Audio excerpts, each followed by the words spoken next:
Hey, we're Colin and Christina Beck, and we are here at our Cliff Ridge Flip, about to show you our walkthrough and what we plan on doing in the next couple of months. I'm going to be approaching this from the design side, and Colin, I'll be looking at the things behind the walls and the major mechanical systems that might need to be addressed or replaced. all the construction stuff.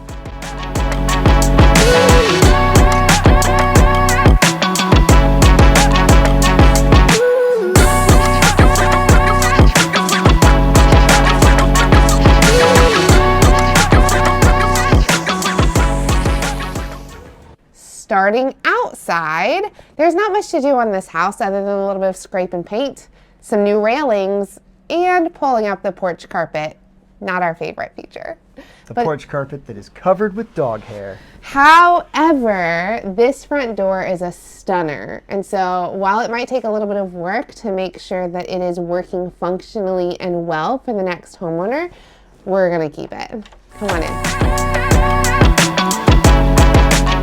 I mean, first things first, this entryway is cramped because of this half wall. Yeah, it is. And because we're refinishing the floors anyway, I think it's worth pulling out so that you flow immediately into this living room. Absolutely. Why wouldn't you want to come all the way into this living room, this huge living room? This is great space. The angled fireplace is a little bit throwing me for how to orient the room in terms of furniture. Everybody still wants the TV in their living room. So thinking through how I'm gonna place things will be something for staging because it's not in the budget to change this fireplace. No, we can't change that. It is nice with that fireplace though that they did run gas to it already. That is a win. It's dark in here. It is a little bit dark in here. And I think it's because of these old like vintage light covers. I imagine families like putting these on in the 60s in order to keep their kids like basketballs and stuff from hitting. Why do you think they have that? I don't know, but that's original 1950 in this thing, man. Look, it's got the little like perches for each of them in the container. What's nice about this though, we have recessed lighting. Yes. We have recessed lighting in here. This can all be updated with new LEDs. And I mean, if you remember, our house is pretty similar to this. We were able to brighten up the living room considerably just by updating the trims on these. I think the other thing that's going to brighten it up. Oh, gotta get rid of this wall, don't you? Yes. Is it load bearing? It is load bearing, sadly. Okay, how do you determine that? So with this one, just going up in the attic, a quick look, seeing that the joists lap on top of it. So I've got joists that are holding up ceiling joists. It's not a huge load that it's bearing, but it is bearing the ceiling load from this room and the kitchen. Okay. So we definitely have to make sure that we have the appropriate beam across there, and we got to make sure that we're landing on something solid. Okay, so even though it's a ranch, because it's holding up the ceiling joists, we need to put a beam in, and we can put posts here and at the very end. You got it. Okay, so this will be wide open. This will be wide open. Which is great because this kitchen needs a little help. So let's talk about the kitchen. Let's do.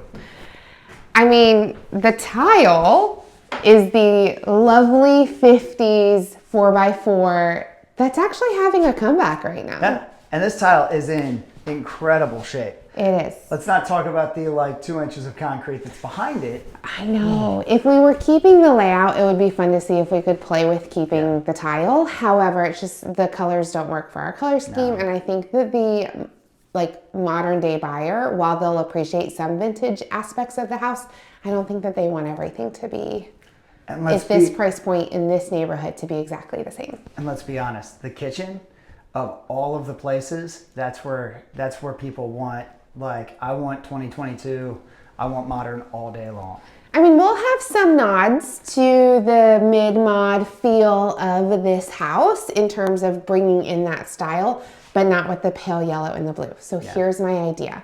Ultimately, I think we're gonna raise these windows in the corner and put our sink here with the dishwasher next to it. I like it. After that, we'll have a span of cabinetry in this corner, and then we'll come across to range And then we will actually extend the kitchen a little bit into this space so that we have room for a nice full-size refrigerator and pantry cabinet for storage. Right along the wall. Right along this wall. So you'll have a bit of an L-shaped kitchen, and then, because everybody loves a central space to gather, we'll put an island right here. We have just enough room to do that with good space between that countertop and this island.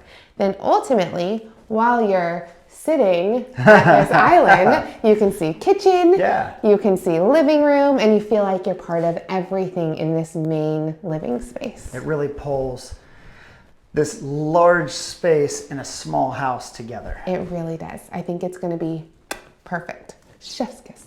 I like it. However, that does involve cohesive flooring throughout. How do you feel about lacing in hardwoods? I think we have to.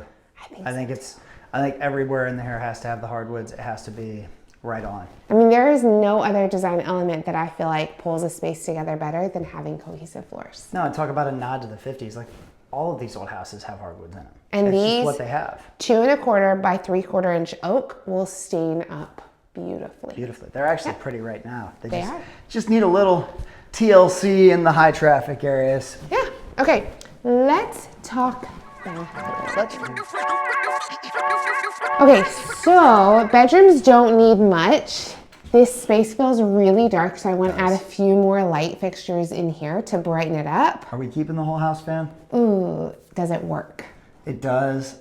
I think we may do what we've done in a couple other houses where we leave the fan fully functional, disconnect the electrical, cover it up with drywall, let the next owner decide what they want to do with it. So if that homeowner wants to revive it and use it, they can. Yep, they can pull the drywall back down, put a frame back on it, but they don't look clean. What do you think of this? It does look clean. What a funky, cool plaster feature. Isn't this a fun nod to this era? I love that we have a curved wall in this house. It's unique. It is fun. It is amazing craftsmanship. Yeah. For the plaster workers that did this home. Yeah. I mean, that would not have been super easy. It would have been a lot of work to get the gypsum lath that they used in this. First generation drywall, if you will. Yeah. To curve around there and then to do this perfect plaster finish on it. I love it. I don't necessarily think that this color plays to its strengths because it darkens the space a little bit as well. But I think that seeing it on the outside of this wall and then in that closet of that bedroom is really fun. I think so too. Okay, main bathroom in this house. We're leaving it pink, right? And pink and maroon. And maroon, yeah. No, we're not. Chartreuse. This is not chartreuse, babe. Overall, I think chartreuse is like green. Okay. Anyway. 8 crayon box, my dear. 8 crayon box. So I like the layout. I think that this works for the space. There's a lot of countertop for as many people could be getting ready in here.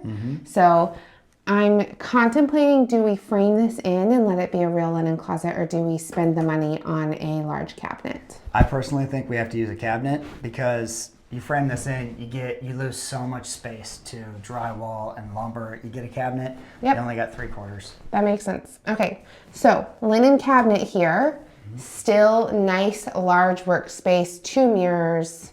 Whether I put in 1 light bar or a couple, can we pull the fluorescent out? Well, we're gonna pull the whole ceiling out. Oh, I forgot. This ceiling is low. Oh! So, okay, so we'll gain a couple of inches when we push this up, right? Yeah, like 12 of them. We'll gain a whole foot. Yeah, look at the difference here. You got this versus this. We're gonna go from here to there. I love that. That is a good plan. This is probably right around 7 feet, and these are 8-foot ceilings, so and then be too difficult. Because it's the main level bathroom and the only other bathroom in the house will be downstairs in the basement, we're keeping a tub in here. Yeah. Okay. And as a family neighborhood, I think we need to have a tub. Now, I do think that this needs to become a real wall. I agree. I really love having the light shine through. However, the price of glass right now. I was gonna say, but then we gotta, as much as I would love to keep this fluted glass, the enclosure on it's nasty. We'd have to do some scrubbing to bring it back. And then somehow we can reuse it. We can pull it off, clean it up, but there's a lot of labor in that when I think it'd be way easier to just pop and off you go. I mean, it's not about easy for me. It's about the actual functionality of once it comes up, it's not going to reach the full height of the ceiling. I think overall... We'd have to literally raise it a foot. So it'd be up here now. And this doesn't work with the design aesthetic that we're going with in terms of metal in this bathroom. So ultimately, I think it needs to come down. I would agree. Yep. I would agree, sadly. But it's gonna be a beautiful bathroom nonetheless. I love how much light that lets in. It's the glass block wall lets in so much light, but it's such an odd... It is. So like quirkily 1950s. It is amazing. Yeah. I mean, this truly screams of that mid-mod era. Yep. I'm pretty excited about it. It does. But there's going to be some elbow grease in that. Yeah. Okay. Just make sure you're ready. Should we go talk about what we're doing in the basement? Let's do it. Hey-o, basement, your favorite room in the house. It's where all the answers lie. I know, right? The basement tells the secrets of the house. It does. So you've looked at mechanicals, right? I have, and they don't have a wonderful story to tell. Okay. I thought we were going 50%. Looks like we might be going 100% replacement. We got a 2003 furnace and AC. We got a 2008 water heater. So furnace AC typically are lasting 15, 20, maybe 25 years. We're sitting at 19. Yeah, okay. I mean, they still work. So I'm really torn on, do we do it? But anyway, water heater 2008. It's got some melty stuff on it. So we're gonna go in with a new electric on that one. Okay. And then the panel, it's its own. The panel's an old 60 amp. It needs to be replaced. Okay. We're going to keep all the relays. All that stuff works just fine. Generator panel needs to be moved out from in front of it, but a little bit to address on that. How much are we talking for all of those replacements together? 10. Okay, that's not as bad as I thought, but that's like a sixth of our budget. It's a lot. Okay. It's a lot. So maybe that changes my plans down here because this space is big. And I think that if we could just put some really great waterproof, kid-proof, dog-proof LVT flooring in here, the nice new thick stuff that resists scratching and resists moisture. But thin enough that it'll work with the drain because I don't want to move the drain. Okay, so we do LVT down here and then we paint the paneling because I don't hate the way this looks once you get the like color variation out of the way. So prime and paint the walls, do new flooring, and let's address this bathroom. Yeah, what do you want to do with this bathroom? So it's a tiny little powder room right now, and we only have one other full bath in the house. I mean, let's be honest, how cute is this sink? It's so cute, it's a little guy. It's a little guy, it's so itty bitty. It's an itty bitty little sink, and so we need at least a 24-inch vanity in here.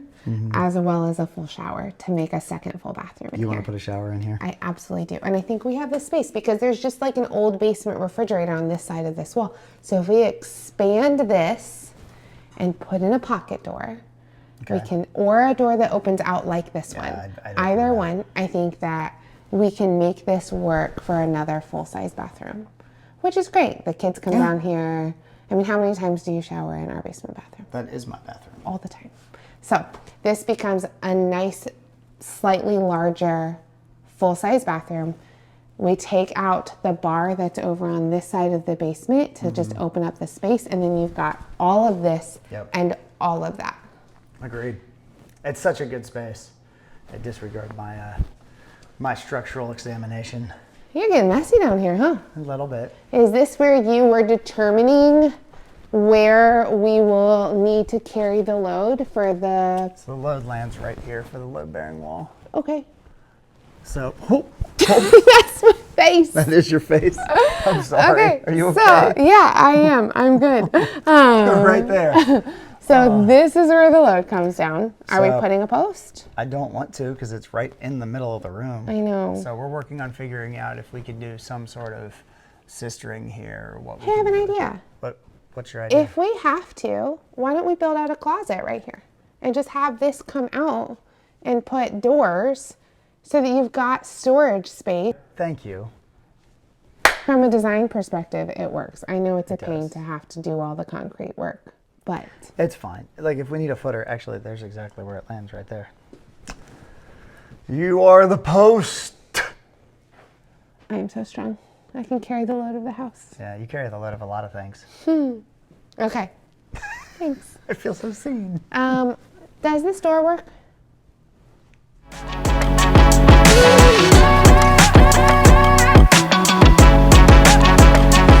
Wonderful.